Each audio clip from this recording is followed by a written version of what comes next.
नमस्कार मित्रों, हार्दिक स्वागत अभिनंदन आप सभी का। इस सीरीज़ की एक कुंडली ले रहे हैं हम अभ्यास के तौर पे, और आशा है कि सभी ज्योतिष प्रेमियों को इससे लाभ प्राप्त होगा। तो श्री गणेश भगवान का नाम लेते हैं और प्रारंभ करते हैं। ये 8 जून 2012 को इस जातिका का जन्म हुआ, 1 बजे के आसपास दोपहर में, लखनऊ उत्तर प्रदेश में इसका जन्म हुआ। और देख सकते हैं हम कृष्ण पक्ष का चंद्रमा है, पंचमी तिथि, और श्रवण नक्षत्र का चंद्रमा है, शुक्रवार के दिन इनका जन्म हुआ। कन्या लग्न की कुंडली हमारे सामने आती है अगर हम इनका चार्ट देखते हैं, और यहाँ पर हमें दिखाई दे रहा है कन्या लग्न की कुंडली है हमारे सामने। और यहाँ पर बुध लग्नेशु के दशम भाव में बैठे हुए हैं। बुध काफ़ी बली होकर बैठे हुए हैं यहाँ पर, लेकिन थोड़ा सा डिग्री वाइज देखा जाए तो सूर्य के थोड़ा सा लगभग 14 डिग्री के डिफरेंस पे हैं, 7 डिग्री इधर और 7, ठीक है। बुध, इनको अस्त बहुत ज़्यादा कहने की आवश्यकता नहीं है। तो बुध काफ़ी मजबूती के साथ इस कुंडली में बैठे हुए हैं। तो लग्नेश बली है, और लग्न में जहाँ तक हम देख रहे हैं 6 डिग्री की लग्न है, और शनि यहाँ पर वक्री है और वर्गोत्तमी होकर बैठे हुए हैं लग्न में 28 डिग्री पे। राहु पराक्रम भाव में तृतीय स्थान में बैठे हुए हैं, लेकिन यहाँ पर राहु नीच के हो गए हैं, हमको दिखाई दे रहा है यहाँ पर राहु नीच के हो गए हैं। और चंद्रमा पंचम स्थान में मकर राशि में बैठे हुए हैं। तो इनकी राशि चंद्र राशि मकर राशि है। 15 डिग्री पर चंद्रमा डिग्री वाइज पूर्ण बली है, और तिथि के हिसाब से चंद्रमा उतने बली नहीं दिखाई देते। अगर हम नवम स्थान को देखते हैं, वहाँ पर वृषभ राशि में एक साथ में 4 ग्रहों की युति होती है, जहाँ पर सूर्य, शुक्र, गुरु और केतु एक साथ दिखाई देते हैं। शुक्र यहाँ पर वक्री होके स्वराशिस्थ हैं, अपनी वृषभ राशि में है, तो वहीं पर सूर्य अति शत्रु होके शुक्र के साथ बैठे हुए हैं, और गुरु भी अति शत्रु होके नवम स्थान में अर्थात पिता के स्थान में बैठे हुए हैं। और यहीं पर केतु भी बैठे हुए हैं, और केतु यहाँ पर जैसा हमको दिखाई दे रहा है कि नवम स्थान में ये हमारा शुक्र और गुरु, और ये हमारा केतु। तो ये केतु और सूर्य की युति यहाँ पर ठीक नहीं है, तो थोड़ा सा सूर्य यहाँ पर पीड़ित होता है, और साथ ही साथ में शुक्र और गुरु की पारस्परिक युति से कई प्रकार की सामंजस्य न बिठा पाने वाली ऊर्जाओं का जब मिलन होता है तो कई प्रकार की समस्याएं आती हैं। तो कह सकते हैं कि इस भाव में, नवम भाव में भयंकर ग्रह युद्ध की स्थिति हमें दिखाई दे रही है। और अगर हम कुंडली में त्रिकोण के मालिकों की बात करें तो हमारे सामने शनि होते हैं, जो लग्न में वर्गोत्तमी होकर काबिज हैं। तो शनि काफ़ी बलवान होकर यहाँ पर बैठे हुए हैं लग्न में। शनि यहाँ पर हमको काफ़ी बली दिखाई दे रहे हैं, वर्गोत्तमी भी हैं शनि। और इनकी राशि में भी अगर हम चंद्रमा से देखें तो चंद्रमा में चंद्र राशि इनकी मकर राशि है, तो शनि काफ़ी इम्पोर्टेंट प्लैनेट हो जाता है इनके कुंडली के हिसाब से। और ख़ासतौर पे इनके करियर, पढ़ाई लिखाई इत्यादि के लिए भी काफ़ी कारक ग्रह हो जाता है यहाँ पर शनि कुंडली में काफ़ी बलवान है। तो बुध और शनि दोनों ही केंद्र में बैठे हुए हैं, और कन्या लग्न की कुंडली में शनि पंचमेश होके ठीक ठाक कारक होते हैं, क्योंकि सशेष होने का भी इनको दोष होता है यहाँ पर, तो इनको योग कारक या नहीं कहा जा सकता, पर एक प्रकार से न्यूट्रल प्रभाव देते हैं। जहाँ पर छठे भाव के भावाधिपति होने के कारण पापी भी हैं, तो यहाँ पर पंचमेश होने के कारण शुभ फल भी यहाँ पर देते हुए दिखाई देते हैं। राहु का तृतीय स्थान में पराक्रम भाव में बैठना वृश्चिक राशि में थोड़ा सा गलत है, क्योंकि यहाँ पर राहु वास्तव में एक्सट्रोवर्ट टाइप का प्लेनेट है। तो यहाँ पर अगर राहु वृश्चिक राशि में बैठता है तो वृश्चिक राशि कहीं गहराइयों की राशि है, तो यहाँ पर राहु काफ़ी मतिभ्रम की स्थिति पैदा करता है। आदमी अपने आप को जिस प्रकार से प्रकट करता है उस प्रकार से वास्तव में वो होता नहीं है, और काफ़ी भ्रमित होता है। चंद्रमा का पंचम स्थान में बैठना, चंद्रमा चूंकि एक प्रकार की चंचलता भी है, तो चंद्रमा पढ़ाई लिखाई से भी थोड़ा सा मन उचटता है व्यक्ति का। चूंकि शनि यहाँ पर पूर्ण बली होकर बैठे हुए, इसलिए चंद्रमा शुभ फल देने के लिए यहाँ पर दिखाई दे रहे हैं। अगर देखा जाए तो चंद्रमा यहाँ पर लाभेश होके पंचम स्थान में बैठते हैं, लाभ स्थान को देखते हैं, तो चंद्रमा आय के लिए काफ़ी यहाँ पर सहायक होते हैं और चंद्रमा की पोजीशन अच्छी कही जाएगी। माता इस हिसाब से ठीक कही जाएगी माता की पोजीशन कि इनकी आय के लिए, इनके भरण पोषण के लिए माता काफ़ी कारक होंगी, इनको लाभ होगा माता से। और बाकी चंद्रमा की अगर हम पोजीशन देखें तो चंद्रमा शनि के घर में बैठे हुए हैं और चंद्रमा श्रवण नक्षत्र में बैठे हुए हैं द्वितीय चरण में। श्रवण नक्षत्र में श्रेयस्कर यही होता है कि व्यक्ति बातों को सुने दूसरों की, वो उसके लिए ज़्यादा लाभकारी होता है। और मंगल इस कुंडली में, चूंकि बुध की लग्न है तो यहाँ पर मंगल से बहुत ज़्यादा उम्मीद नहीं करनी चाहिए। मंगल एक शत्रुवत होता है इस लग्न के लिए।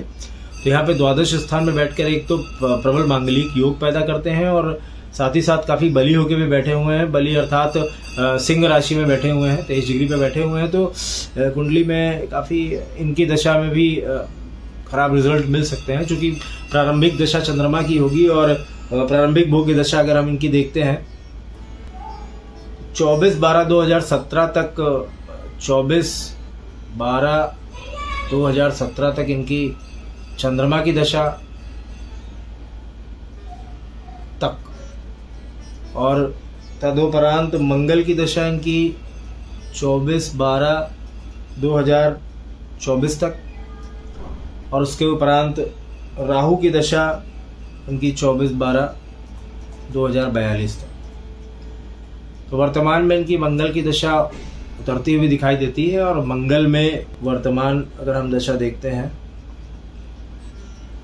तो मंगल में मंगल 2018 और मंगल में राहु जून 19, और तदुपरांत मंगल में गुरु मई 2020 तक, मंगल में शनि जून 2021 तक। जैसा कि हम इनकी वर्तमान विंशोत्तरी दशा को देख सकते हैं, इनकी वर्तमान विंशोत्तरी दशा मंगल की लगी हुई है। और दशाओं के विषय में हम विस्तार से भी चर्चा करते हैं। तो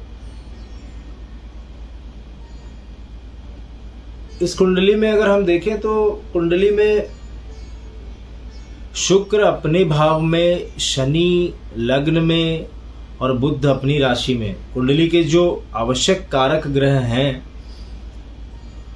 सभी त्रिकोणों के मालिक काफ़ी बलवान होकर बैठे हुए हैं। लेकिन अगर हम यहाँ पर नवम स्थान को देखें, पिता के स्थान को देखें, शुक्र की पोजीशन को देखें, और दशम स्थान जो पिता की आयु का विचार करने के लिए या पिता के लिए मारक घर माना गया है, वहाँ पर बुध की पोजीशन देखें तो 10th हाउस में मरकरी काफ़ी स्ट्रांग होकर दिखाई देते हैं। दशम स्थान बली दिखाई देता है। लेकिन सूर्य यहाँ पर केतु के से पीड़ित होता है और साथ ही साथ शुक्र की युति के में भी होता है, तो थोड़ा सा सूर्य यहाँ पर बलहीन दिखाई देता है। और कुंडली में मंगल काफ़ी ज़्यादा खराब फल देने की स्थिति में बैठा है, और राहु केतु एक्सिस भी यदि देखा जाए तो अपनी नीच राशियों को ये प्राप्त किए हुए हैं राहु केतु। तो अगर इनकी प्रारंभिक दशा देखी जाए तो चंद्रमा की दशा 2017 तक, इनके जन्म से 2017 तक रही। चंद्रमा काफ़ी बली ही दिखाई दे रहा है। हाँ, कुंडली में त्रिषडाय का स्वामी होने के कारण हो सकता है बचपन में थोड़ा बहुत स्वास्थ्य से संबंधी समस्याएं हुई हों, अन्यथा पंचम स्थान में चंद्रमा ठीक ही दिखाई देता है। चंद्रमा के बाद मंगल की दशा आती है। मंगल की दशा में एक सिग्निफिकेंट घटना इनके जीवन में घटित होती है, और वो ये होती है कि इनके पिता का देहावसान हो जाता है। और स्पष्ट रूप से ये कुंडली में दिखाई देती है, क्योंकि यदि हम देखते हैं तो 2019 जून तक ये मंगल में राहु का प्रत्यंतर है, और उसके उपरांत मंगल में गुरु और शनि। तो लगभग 2019 के आसपास इनकी तबीयत खराब होती है, और उसके बाद में शनि की दशा आते आते इनके पिता का स्वर्गवास हो जाता है। दिखाई देता है यहाँ पर शनि सदैव ही कुंडली में चाहे जितने भी कारक हों, परंतु अपने मारने के गुण को नहीं छोड़ते। तो अगर शनि के अंतर में कोई ग्रह, अगर हम मंगल की पोजीशन देखें इस कुंडली में, तो मंगल अष्टमेश होके व्यय स्थान में बैठा हुआ है। यूं तो विपरीत राजयोग का निर्माण करा रहा है, परंतु अष्टम भावाधिपति होने के कारण कुंडली में परेशानी देने के लिए मंगल जिम्मेदार है। तो यहाँ पर मंगल की दशा में घटना घट गई, और उस दशा में सूर्य अपने आप को कमजोर पाते हैं और यहाँ पर इनके विरोधी ग्रहों की दशाएं चल रही हैं। इसके उपरांत मित्रों अगर हम इनका अष्टक वर्ग देखते हैं तो हम पाते हैं कि मकर राशि में मंगल 0 बिंदु देता है। तो यह मंगल यहाँ पर मेन स्पॉइलर है कुंडली का, इसलिए मंगल की दशा में खराब रिजल्ट्स यहाँ पर दिखाई देते हैं। अगर यहाँ पर हम ये पाते हैं कि यहाँ पर 22वें दृष्टांत का स्वामी यहाँ पर मंगल होता है। मंगल यहाँ पर जो अष्टम भाव होता है दृष्टांत कुंडली में, तो यहाँ पर मंगल की दशा में इसलिए इनको एक बड़ा खराब सा नतीजा प्राप्त हुआ कि इनके पिताजी नहीं रहे, पिताजी इनसे काफ़ी कम उम्र में चले गए। तो प्रारंभिक दशाएं अगर हम देखते हैं तो इनकी काफ़ी मतलब एक त्रिषडाय में से एक तो 2 त्रिषडाय के स्वामियों की दशा और तदुपरांत राहु की दशा। तो 2042 तक लाइफ चैलेंजिंग है, अर्थात 30 वर्ष की अवस्था प्राप्त करने तक। और उसके उपरांत राहु के उपरांत गुरु की दशा है, जो अपने आप में कारक दशा है 9वें स्थान में होने के कारण, परंतु गुरु इस लग्न के लिए मारक है। तो अगर कहा जाए तो ये कुंडली देखने वाली होगी, क्योंकि स्वास्थ्य के इश्यूज भी इस कुंडली में थोड़े बहुत दिखाई दे सकते हैं। और अगर कुंडली में मित्रों हम गुरु की दृष्टि की बात करें, गुरु की दृष्टि पे हमने ज़्यादा बात नहीं की। गुरु यहाँ से भले केंद्राधिपति दोष युक्त होते हैं, क्योंकि केंद्रों के मालिक होके गुरु हमारे यहाँ पर पंचम दृष्टि से लग्न को देखते हैं, सप्तम दृष्टि से पराक्रम स्थान को देखते हैं और नवम दृष्टि से विद्या के स्थान को देखते हैं। तो गुरु की दृष्टि यहाँ पर काफ़ी पॉजिटिव है। नवम स्थान में गुरु, तो पढ़ाई लिखाई में सहज भाव से आदमी का मन लगना चाहिए, व्यक्ति का मन लगना चाहिए, बच्ची का मन लगना चाहिए। और गुरु यहाँ पर रह के भाग्योदय में सहायक होते हैं पढ़ाई लिखाई से भी व्यक्ति।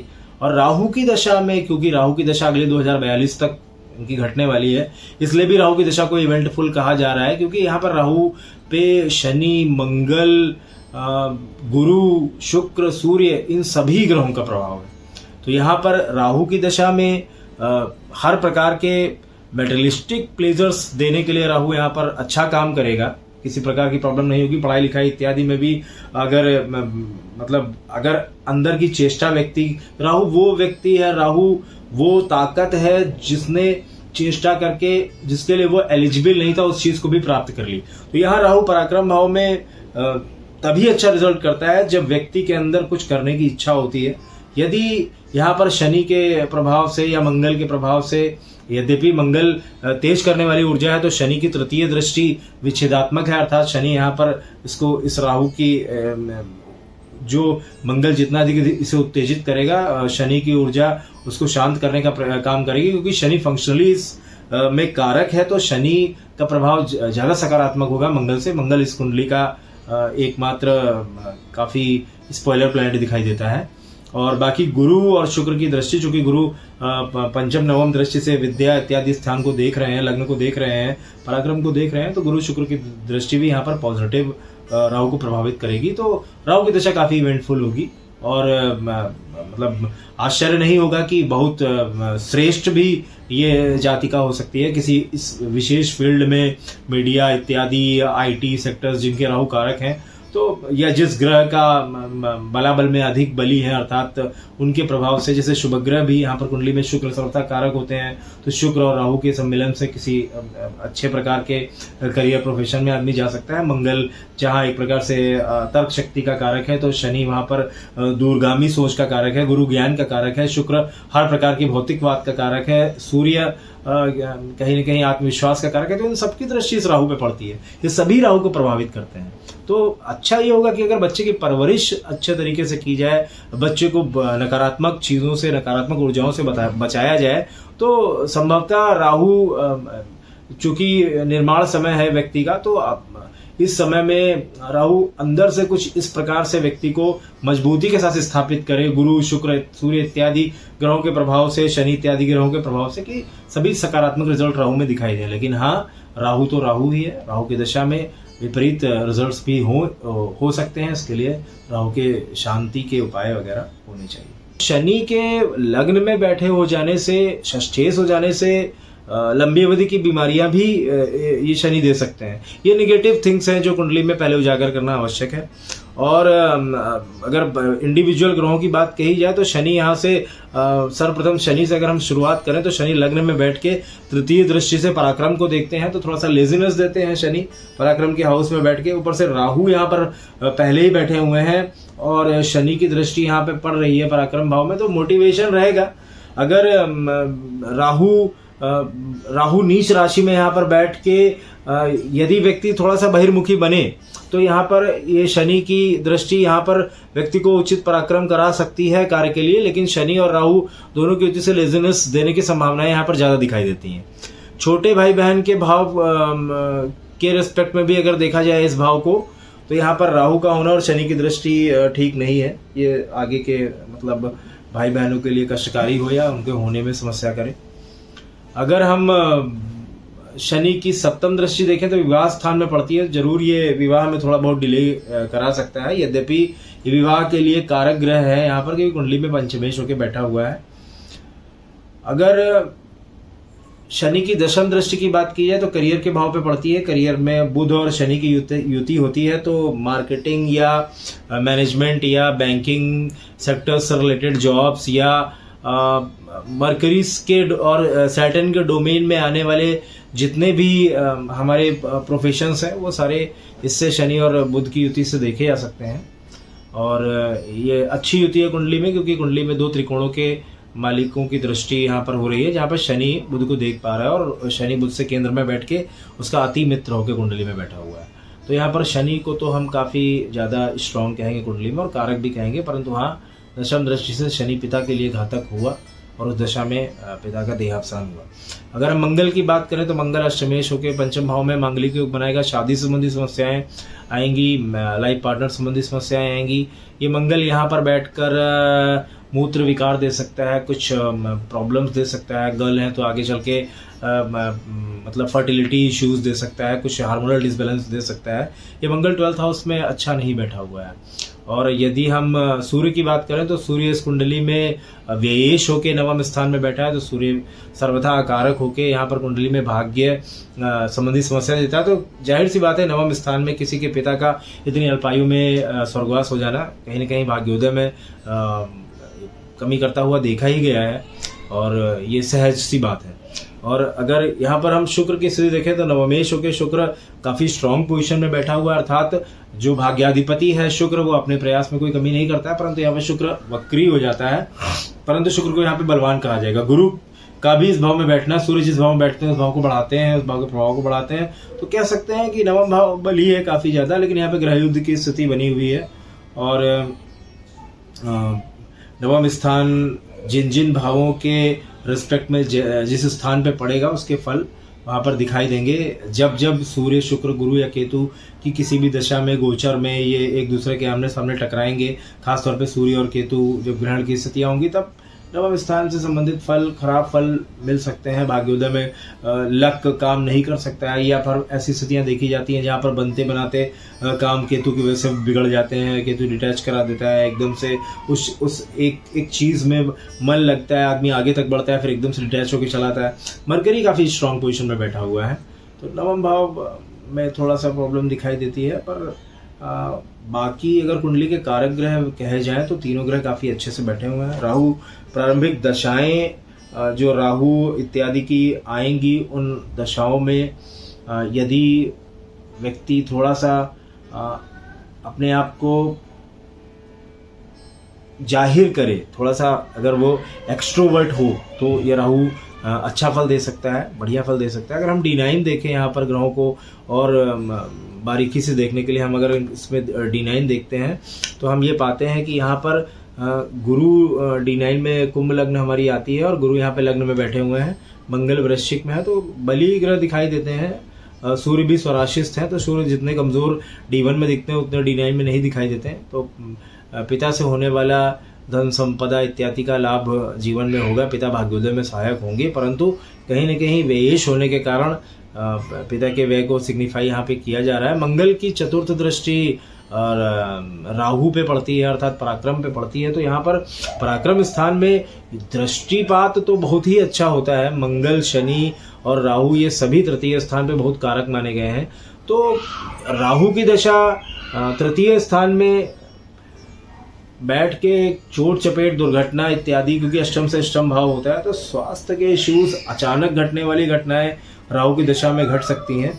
और पराक्रम भाव में राहु बैठता है, यदि व्यक्ति आईटी सेक्टर या मीडिया सेक्टर इन सब में अगर अपना करियर बनाना चाहे तो राहु काफ़ी यहाँ पर मदद करता है। और अगर हम इनका D10 देखते हैं तो यहाँ पर बुधादित्य योग हमारा स्पष्ट रूप से बनता हुआ दिखाई देता है। और धन स्थान में करियर का लॉर्ड होके मंगल यहाँ पर भाग्य स्थान में बैठा हुआ है, तो करियर काफ़ी प्रॉमिसिंग दिखाई देता है। यहाँ पर D10 में हमारा राहु चतुर्थ स्थान में दिखाई देता है। तो मुझे लगता है कि पढ़ाई लिखाई, करियर, ये सारी चीज़ें कुंडली में काफ़ी अच्छी हैं, पर जो चीज़ें कुछ हमारे हाथ में नहीं होती वो चीज़ें कुंडली में बहुत अच्छी नहीं दिखाई देती, क्योंकि शनि जब लग्न में होता है तो बारंबार परेशानियां, बारंबार बीमारियां, बारंबार परिवार में कष्ट, तमाम तरह की ऐसी चीज़ें देता है जो हमारे हाथ में नहीं होती, जो हमारे लिए कुछ ना कुछ परेशानी का सबब बनती है। और करियर के लिए शनि बहुत अच्छा प्लेस है, वर्गोत्तमी है शनि, काफ़ी मजबूत होकर बैठा हुआ है कुंडली में। काफ़ी व्यक्ति की जो सोच होगी वो काफ़ी गहरी होगी, शनि यहाँ पर बैठ के काफ़ी गहरी सोच प्रदान करता है। मरकरी यहाँ पर 10th हाउस में, करियर के हाउस में बैठा हुआ है, तो मरकरी मतलब लग्नेश होकर बैठा हुआ है, तो बहुत ज़्यादा बलवान होकर बैठा हुआ है। हर प्रकार की मरकरी से रिलेटेड एनर्जी, मरकरी से रिलेटेड एम्बियंस, एटमॉस्फेयर, कलर्स, ये सब काफ़ी फ्रूटफुल होंगे। अगर रेमेडीज़ की बात की जाए कुंडली में, किस प्रकार की रेमेडी हम कर सकते हैं यहाँ पर, तो कुंडली में हनुमान जी का पूजन बच्चे के लिए अच्छा होगा सदैव, क्योंकि यहाँ पर वो शनि के प्रकोप से भी बचाता है और कहीं ना कहीं मंगल के दुष्प्रभाव से बचाता है, क्योंकि मंगल यहाँ पर इस लग्न के लिए बुध का शत्रु होने के कारण और हमारा अष्टमेश होने के कारण, इसके अलावा तृतीय स्थान का स्वामी होने के कारण पापी है पूर्ण रूप से। तो मंगल का उपाय करना ज़रूरी है। और मंगल की दशा इस समय वर्तमान में अगर हम देखें तो इस समय मंगल में सूर्य का अंतर लगभग मई 2024 में उतर चुका है, और अभी मंगल में चंद्रमा का अंतर चल रहा है, जो कि चंद्रमा इस कुंडली में कारक नहीं है, त्रिषडाय में से भी स्वामी है। तो मंगल में चंद्रमा का समय कुछ बहुत अच्छा तो नहीं है ये समय, लेकिन मंगल की दशा जा रही है और मंगल के बाद पुनः राहु की दशा आएगी। और ये राहु की दशा हर प्रकार के, जब किसी पाप ग्रह के साथ, क्योंकि इसमें इस राहु में शनि की दृष्टि भी है, मंगल की दृष्टि भी है, तो काफ़ी, और इसके अलावा आप देखें तो गुरु, शुक्र, केतु, इन सब की ये नवम दृष्टि हमारे सामने अगर हम देखें तो इस भाव से ये सारी दृष्टियां इस भाव पे आ रही हैं। तो यहाँ से ये, यहाँ से शनि की दृष्टि, यहाँ से मंगल की दृष्टि, तो राहु की दशा इस कुंडली में एक प्रकार से चंद्रमा को अगर हम छोड़ें तो चंद्रमा को छोड़ के, चंद्रमा और मंगल को छोड़ के, चंद्रमा को छोड़ के बाकी सारे ग्रहों के लिए राहु पे दृष्टि जा रही है। तो जाहिर सी बात है कि ये दशा काफ़ी पराक्रम भाव तृतीय स्थान जो है, ये छोटे भाई से संबंधित कुछ सिग्निफिकेंट, छोटे भाई बहन से संबंधित कुछ सिग्निफिकेंट चीज़ें दे सकती है। थर्ड हाउस जिन जिन चीज़ों का नेचुरल सिग्निफिकेटर है, अगर हम थर्ड हाउस के राहु की बात करें तो थर्ड हाउस का राहु हाथों से संबंधित कुछ समस्या दे सकता है, छोटे भाई बहनों को समस्या दे सकता है, कुछ जीवन में चूंकि अष्टम से अष्टम भाव है तो आयु का भी कहीं ना कहीं ह्रास करता है, लॉस करता है, या कोई ऐसी परेशानी दे सकता है इस दशा में जो काफ़ी हेल्थ इश्यूज डेवलप करे और लॉन्ग ड्यूरेशन हेल्थ इश्यूज हैं, या फिर ऐसी बीमारियां दे सकता है जो अनएक्सपेक्टेड सी एकदम से बहुत सा कुछ बढ़िया चल रहा हो अचानक से फिर कोई हेल्थ इशू दे दे। तो राहु की दशा, फिलहाल राहु की दशा काफ़ी ज़्यादा इवेंटफुल रहने वाली है 2042 तक लाइफ में। और अगर सूक्ष्मता से बात की जाए तो इस कुंडली में करियर से संबंधित ज़्यादा प्रॉब्लम्स नहीं दिखती हैं। हेल्थ इश्यूज थोड़े बहुत हो भी सकते हैं, नहीं भी हो सकते हैं। तृतीय स्थान का राहु यूं तो अच्छा कहा गया है, राहु की प्लेसमेंट मैं बढ़िया कहूँगा तृतीय स्थान की। तो राहु की दशा अच्छी जानी चाहिए। थर्ड हाउस में व्यक्ति कहीं ना कहीं उन्नति करता है और धीरे धीरे मतलब मेहनत के बल पे, और राहु अगर यहाँ पर आदमी मोटिवेटेड है तो ये राहु कुछ भी प्राप्त करा सकता है, इसके अंदर इतनी क्षमता है। थर्ड हाउस का राहु अच्छा कहा गया है। अगर प्लेसमेंट वाइज देखा है तो मंगल की राशि में बैठा है, और चूंकि मंगल इस पूरी कुंडली के लिए कारक ग्रह नहीं है, इस आधार पे हम ये कह सकते हैं कि राहु की दशा थोड़ी चैलेंजिंग जा सकती है। तो प्रारंभिक दशाएं जातिका की बहुत अच्छी नहीं है। अगर गुरु की बात की जाए तो गुरु भी मजबूत है, अगली दशा गुरु की आएगी, लेकिन गुरु भी बुध के लग्न में मारक होता है तो हेल्थ इश्यूज वहां पे दे सकता है। तो लाइफ में थोड़े से हेल्थ इश्यूज दिखाई देते हैं। अगर हम दशा बाई दशा चले तो अभी हम ये देखेंगे कि राहु की दशा प्रारंभ होने में कुछ राहु का दान इत्यादि थोड़ा बहुत किया जा सकता है, जो उसके रिचुअल्स होते हैं वो परफॉर्म कराए जा सकते हैं। और सूर्य को थोड़ा सा बलि होना जरूरी है कुंडली में। तो जब अगर जातक को समझ इतनी डेवलप हो जाए तो उसको सूर्य को जल चढ़ाने जैसी एक्टिविटीज परफॉर्म कराई जा सकती हैं। इससे सूर्य थोड़ा सा मजबूत होगा। और बाकी कुंडली में कुंडली अच्छी है। कुंडली में कुछ मैरिज के इश्यूज हो सकते हैं, पढ़ाई लिखाई संबंधी कोई इश्यूज नहीं होने चाहिए मेरे ख्याल। और बाकी हेल्थ इश्यूज थोड़े बहुत जरूर दिखाई देते हैं। तो उसके लिए अगर कोई विशेष समस्या या कोई चीज़ आती है तो उस पर अलग से विचार किया जा सकता है। अगर D10 देखें, काफ़ी प्रॉमिसिंग D10 दिखाई देता है। D9 भी अगर मैरिज का हाउस देखें तो वहाँ पर मैरिज का हाउस के रेस्पेक्ट में सूर्य काफ़ी बलवान दिखाई देता है। तो शादी वादी भी अच्छी दिखाई देती है। पर मंगली कुंडली में ज़रूर है तो ये हो सकता है कि मैरिज ब्रेकअप्स एंड ऑल या कुछ और समस्याएं हो सकती हैं। उसके लिए मांगलिक दोष विचार करके ही शादी हो जानी चाहिए। फिलहाल आज के लिए इस कुंडली को यहीं पर समाप्त करते हैं। और ये प्रारंभिक चार्ट्स के बेसिस पे कुंडली का एनालिसिस है। इस कभी अन्य पहलुओं पर भी कुंडली का विचार किया जा सकता है। ओवरऑल मैं यही कहूँगा कि कुंडली में जातक अगर स्वभाव के हिसाब से देखा जाए तो थोड़ा सा चंद्रमा चूंकि मकर राशि में है थोड़ा सा प्रैक्टिकल होगा। और थोड़ा सा जैसे मकर राशि के बारे में कहते हैं कि थोड़ा सा इमोशनल मतलब इमोशनल चाल चल के या इमोशनल अपना करके वो दिखा के अपना काम करते हैं, बल्कि अंदर से उतना ज़्यादा इमोशंस होते नहीं जितना दिखाते हैं। जैसे कहते हैं घड़ियाली, इस तरह के बातें कहते हैं। बट दैट इज़ कि अगर चंद्रमा एफ्लिक्टेड है, बट यहाँ पर चंद्रमा ऐसा कहीं से भी कोई पाप दृष्टि चंद्रमा पे नहीं आ रही। चंद्रमा माँ को रिप्रेजेंट कर रहे हैं यहाँ पे कुंडली में। तो थोड़ा सा शनि के घर में होने के कारण मकर राशि का चंद्रमा वैसे भी बहुत कंफर्टेबल फील नहीं करता है। मंगल भी अगर देखा जाए तो चंद्रमा से अष्टम बैठा हुआ है, तो मंगल की दशा इसीलिए पेनफुल या खराब रिजल्ट देने वाली कही गई। मंगल यहाँ से अष्टम दृष्टि से सप्तम दृष्टि से मंगल यहाँ पर रोग भाव को देखता है। तो यहाँ पर मंगल कुछ हेल्थ इश्यूज डेवलप कर सकता है। रोग रिपूरण के भाव को यहाँ पर देखता है। तो मंगल यहाँ पे बिल्कुल भी ठीक नहीं। उसके लिए हनुमान जी का पूजन पाठ बताया गया। और बाकी शेष ग्रहों के बारे में अगर हम गुरु की इंडिविजुअल बात करें तो गुरु माता के स्थान के लिए माता के हाउस का लॉर्ड होकर, ईस्ट हाउस का लॉर्ड होकर यहाँ 9th हाउस में बैठा हुआ है। तो कहीं ना कहीं माता ही पिता की भूमिका निभाती हुई दिखाई दे रही है कुंडली में। तो ये कुंडली सिग्निफाई कर रही है। बाकी अगर हम वीनस की बात कहें तो वीनस मजबूती के साथ बैठा हुआ है कुंडली में। कुंडली में मुझे नहीं लगता कि किसी प्रकार की धन संपदा इत्यादि चीज़ों की कोई ऐसी परेशानी समस्या होनी चाहिए। ऐसे इश्यूज़ नहीं आने चाहिए। सारी चीज़ें सॉर्ट आउट होनी चाहिए। अगर कोई समस्या होती भी है तो मंगल की दशा निकलने के बाद राहु की दशा में चीज़ें थोड़ा बहुत सुधरेंगी जब अंतर प्रत्यंतर में उसके ठीक ठाक ग्रह लगेंगे। करियर मुझे ठीक दिखाई देता है क्योंकि मरकरी यहाँ पर मजबूती के साथ 10th हाउस में बैठा हुआ है। सूर्य से अस्त है थोड़ा सा, तो वही है कि पिता के ना होने से लाइफ में जो भी प्रॉब्लम्स हो सकती हैं वो तो लाइफ में फेस करनी पड़ेंगी। बट अदरवाइज कुंडली के जो 3 कारक मेन ग्रह हैं वो पिलर्स की तरह बैठे हुए हैं। दैट इज़ लग्नेश, दैट इज़ बुध काफ़ी मजबूती के साथ बैठा हुआ है। अगर हम शनि को देखें वो वर्गोत्तमी होकर यहाँ पे बैठा हुआ है।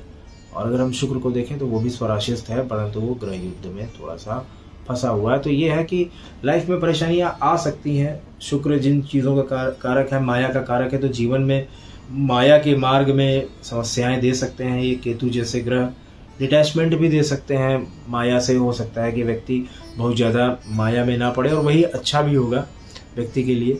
और थोड़ा सा बहिर्मुखी होना चाहिए व्यक्ति को अगर जीवन में सफलता प्राप्त करनी है। इसके साथ ही आज की इस कुंडली को समाप्त करते हैं। इसके लिए गणेश जी का पूजन नियमित रूप से करना चाहिए। इससे बुध बहुत ज़्यादा स्ट्रांग होगा। जय श्री कृष्ण।